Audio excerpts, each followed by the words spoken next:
Hey guys, Blue Bridge is back from his holidays and making videos. So today I'm going double Dutch. I may touch on a little Swede as well. So let's get into it.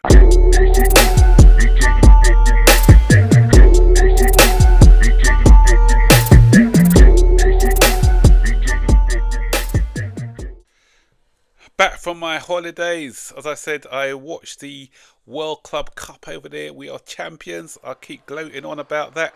And I keep saying, don't underestimate this competition. I've seen a lot of rival fans talk about this as a glorified pre-season friendly. They got that wrong because it's not even pre-season. This was at the end of the last season, so they may want to call it a post-season friendly. But I keep saying people ridicule the Champions League, and look how big it is now. £100 million richer than the Champions League. This is going to be big in the next few years. Mark my words, we are the first winners of this. Nobody can take that away from us, and I'll continue to gloat about it. And whilst I was on holiday, I want to do a little plug. I'm not getting paid for this, by the way, but I'm plugging. This was my reading. Can you see it? Chelsea FC: The Inside Story of the Sanction by Nick Perville. Very good reading, guys. Very good reading. If you haven't got read it already, and you know what, that puts everything into perspective. When people are moaning about the club, moaning about transfers, moaning about owners, moaning about this and that, if you read this book, you'll see how close the government came to screwing us over. They could have, it got serious. There was a point where there could have been no Chelsea. Try and give that a read, and it'll give you a further insight into all the dealings and how the owners came about. We may not agree with everything that these owners are doing, but the Club World Cup showed us that they are moving in the right direction. There are things that I'm not happy with still, but we're never going to be happy about everything. But what I don't get with our fan base is the ones who are still complaining, even though we've won this World Club Cup. They're trying to belittle it. They're trying to belittle the Conference League trophy. Okay, a club like Chelsea shouldn't be in it, but whatever competition you're in, your aim is to win it. And what we've done, we've created winners now. We've beaten the best team in the planet in PSG. So be happy. No, just be happy for a bit. Enjoy the success. Some people, as I said, always want to be made to prove right in the end. I told you so, and all this nonsense, and they just cannot enjoy themselves. I watch football to be happy, for enjoyment, and if we're winning, I'm happy. You may find me moaning again next season if some of the transfers don't work out. I'm not moaning about transfers before they actually happen. If things don't work out, if the strategy is wrong, then maybe. But what we're seeing now is more targeted players, and we knew that we needed reinforcements up front. Did I got him wrong again, didn't I? Liam Delap and João Pedro have come in. I'll talk about them a little bit later, actually, when I talk on the Isak situation.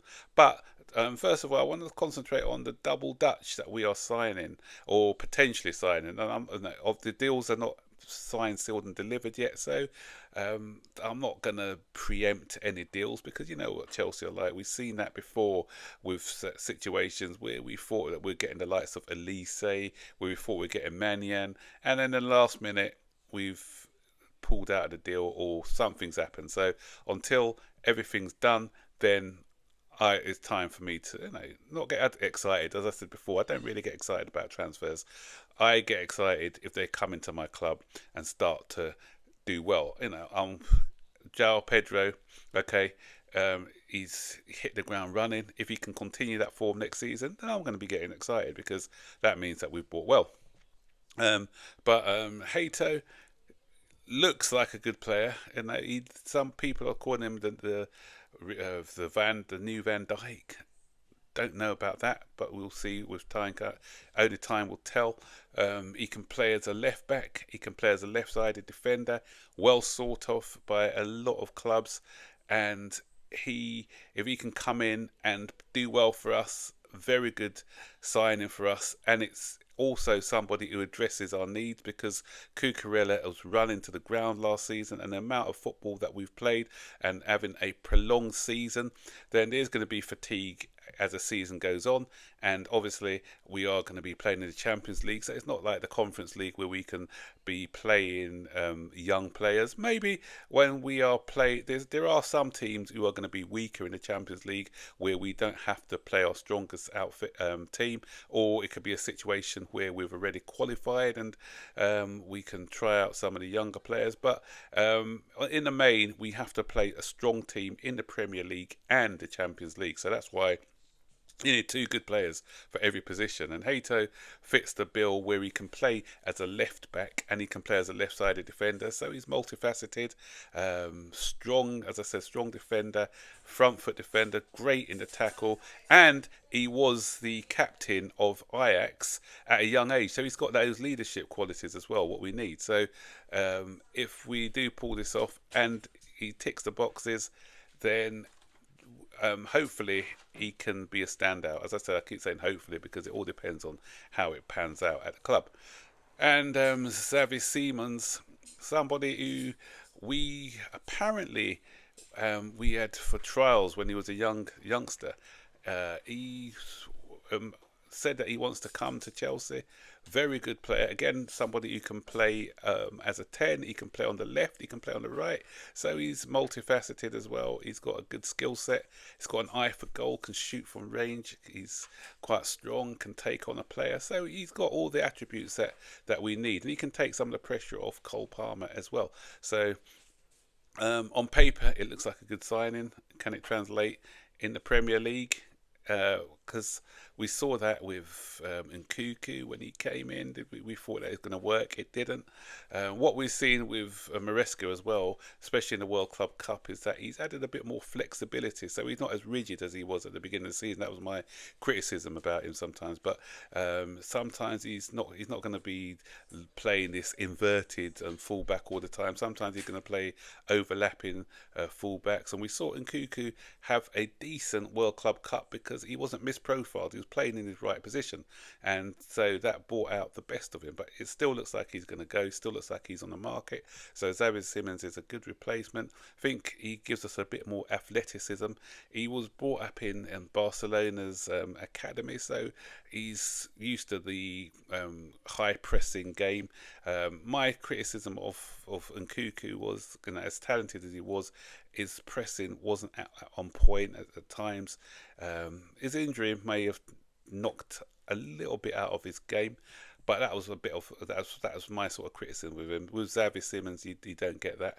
So I'm hoping that if we pull this one off as well, these are two very good signings. So and it goes on to my next point, because some people, because Isak now has been made himself available. Not sure whether Newcastle are going to actually agree to selling him, but if he's agitating for a move, it looks like he may go. And a lot of our fans are saying, I'll ditch Hato and Simons if it means getting in a stellar player like Isak. Okay, yeah, is Isak an elite striker? Of course he is. He's proved it in the Premier League what he can do.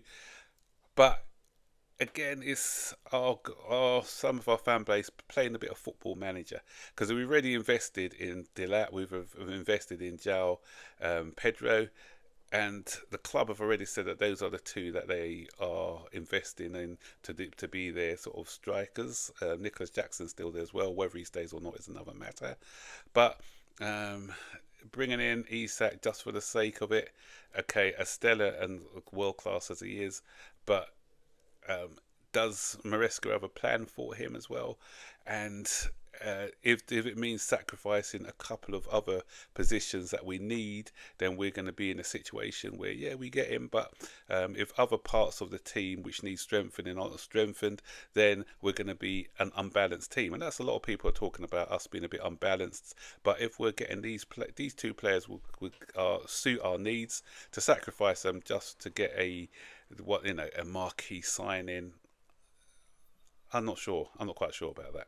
And the other thing with Isak as well is that he's quite injury prone. If we're knowing our luck, as we've seen with Fofana, we invest 120, 130 million on him, and he spends half the season on the treatment table. is that going to do us any good? Um, he's gonna, if he goes to Liverpool, yeah, Liverpool have got a really good player on their hands, but then is it going to unbalance their team because they've already got Etikite as well?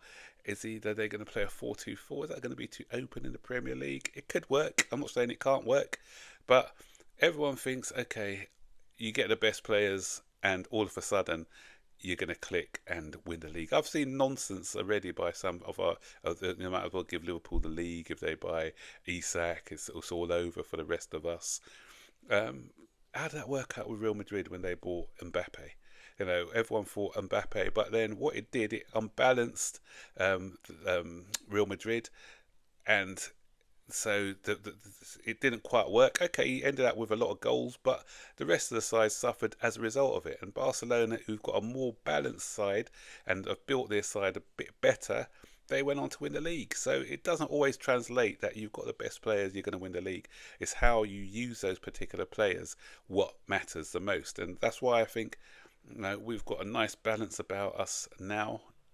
Now, maybe I'll be singing a different tune in the middle of the season, but we're going into the unknowns here. That's what I'm saying. We're going into the unknowns. We don't know.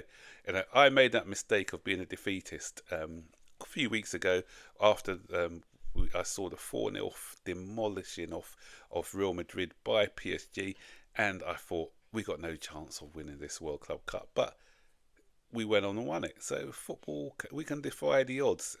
Football's about, as I said, it's about having the right chemistry, the right players in the team to make things gel. We've seen it before as well when we brought Torres to Chelsea. We already had Adelka and Drogba, but bringing him sort of upset things a bit, and we weren't as good in the league. Okay, we managed to win the Champions League, but that was in spite of all the difficulties that we had trying to put those pieces, that puzzle together. So it's not always just buying on these stellar players and thinking that that's the magic pill. It does help having good world class players, of course it does, but it also helps having a manager and a style of play and players who can complement each other. So time will tell, as I said, who's going to complement each other better, whether it be Man City, Arsenal, Chelsea, we don't know. So we'll be having this conversation as the season goes on. So guys, what do you think? Would you have sacrificed Isak? Sacrificed the two Dutch players that we are hopefully getting for Isak, or do you think that we need to concentrate on the balance rather than getting some stellar player? Let me know in the comment section below. Don't forget, as always, like, subscribe, turn on post notifications to be notified every time I make a new video. So take care, bye bye.